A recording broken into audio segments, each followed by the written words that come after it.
take responsibility for the missed opportunity or the misrepresentation. Learn from the fact that even though your client wanted it one way and you presented it the right way, it didn't work. Be prepared for the letdowns that happen every so often. Know that this lost opportunity just sets you up better for the next one. Realize that you can make the necessary alterations next time. Make the changes that will make the difference. Study your mistakes and learn from them. Don't dwell on the mistakes. Acknowledge them. Learn from them. Encourage yourself that you're smarter than your bank account leads you to believe. Don't miss the opportunity to learn. Take a good key phrase home. Use it in your training. Don't be lazy in learning. Don't be casual in learning. Develop a whole new intensity that you're not going to miss the information. You're not going to miss the stories. You're not going to miss the details. Get smart. Here's a couple of parts to it. Number one, your own personal experience, right? If you've had a bad week, just sit down and ponder that for a while. Study it. See if you can't pick up some ideas from a poor week and then make a better week, okay? Learn from your own experiences. One way to learn to do it right is do it wrong. I mean, that's one way to learn to do it right. Do it wrong. Now, the key is don't let it take too long. If you've done it wrong for a year, we suggest that's long enough. You don't need another year just to prove a point. No, 1 year's enough. Learn from your own experience, right? If you want to live extraordinary, you must do extraordinary. If you want an extraordinary income, you must do extraordinary things.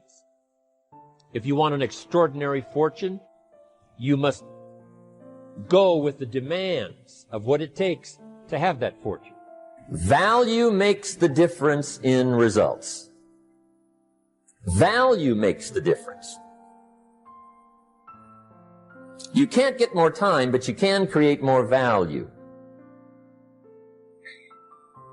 Now, here's the first lesson of economics. Everybody should learn it from the time they're old enough to understand what a dollar means, how to earn one, how to get one, how to keep one, what to do with it. First lesson of economics. We primarily get paid for value. Bringing value to the marketplace, that's how you get paid. You don't get paid for the time. I know it takes time to bring value to the marketplace, but you get paid for the value, not the time.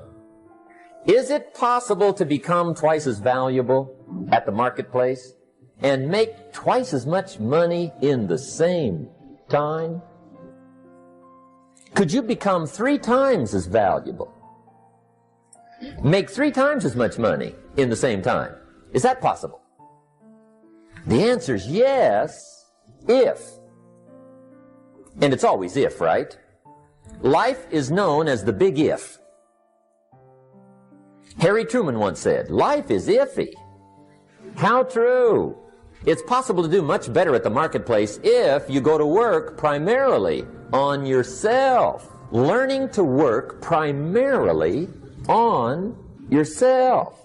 People have asked me for the last 24 years, how do you develop an above-average income? And the answer is, become an above-average person. Develop an above-average handshake. Some people want to be successful. They don't even work on their handshake. As easy as that would be to start on. They let it slide. They don't understand. Develop an above-average smile. Develop an above-average excitement. Develop an above-average interest in other people. Develop an above-average intensity to win. See, that'll change everything. Here's the next key power, and that's image. There's many parts to image. The image that others see you as. The image you have with other people. And it's very important how other people see you.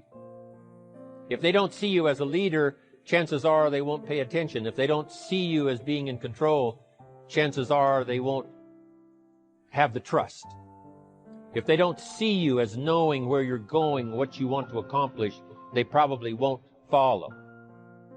But if people can see you, if you have the image of someone that's in charge, in control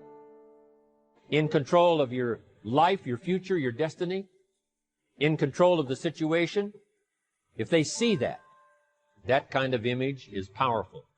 It helps to win the day. It attracts other people. People want to be around people that are in control, that are powerful, but they know how to use their power. Influential, but they know how to use their influence. That kind of image is important. And decision-making is powerful, and it's emotional, That's those knots in the pit of your stomach, right? Waking up in the middle of the night in a cold sweat, trying to decide. We sometimes call it inner civil war. What shall I do? Well, for progress, you must decide. The best advice I can give you came from a wealthy friend of mine who said, if it's easy, do it easy. If it's hard, do it hard. Just get it done. If you went home tonight and in the next few days cleaned up a whole list of decisions, that might furnish enough inspiration for the next 10 years. I found this out many times after you've decided. Getting on with it is easier than deciding. Sometimes decision is the toughest part. Here's the next emotion, desire, wanting to bad enough. And I don't know how to tell you to want to. That's something you've got to come up with. There's two things I know about desire. Number one, it comes from inside, not outside. You don't send off for it. Number two, I know desire can be triggered by something. Who knows what it might be? Sometimes desire waits and sleeps for something to happen. Maybe it's a book. Maybe it's a song. Maybe it's a sermon. Maybe it's a lecture, a seminar. Maybe it's the conversation of a friend, a happening, an event. Who knows? The best advice I can give you is what I give my staff. It goes like this. Welcome every human experience. You never know which one is going to turn it all on. Even the bad experiences. Sometimes from the bitterest experience comes the greatest awakening. So let down the barriers. Take down the walls. The same wall that keeps out disappointment keeps out happiness. Let life touch you. Don't let it kill you.